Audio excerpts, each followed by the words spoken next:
The series has been weird, all over the place. Only two, maybe three close-ish games. But we're getting to game seven, so that should fix everything. Look, from the jump, I have to say, Carter Bryant did cause two really weird, like trucking NFL football type fouls, and Wemby did yank on Lou Dort's shoulder when it kind of looked like he pulled his hair.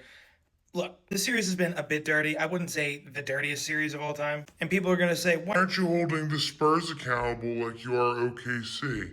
First off, I just did mention Carter Bryant and Wemby doing some of those things. But it's funny how Lou Dort can do whatever he wants, it seems like, and rarely gets fouled. I think it was Castle and Fox upside the head going to the rim twice last night. And nobody says anything. So both teams need to be held accountable. It's not that all of us fans are in mass psychosis under social media influence.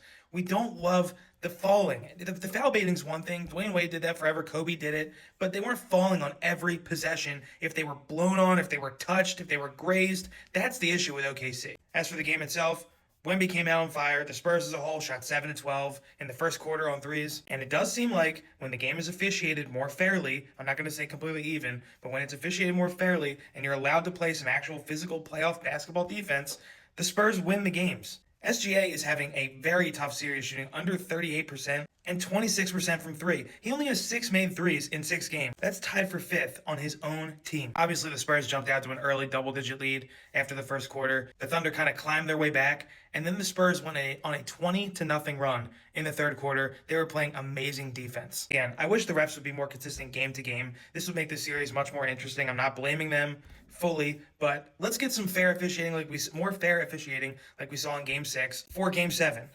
Do I want to see anyone thrown out? No. Should there be technical fouls given more often?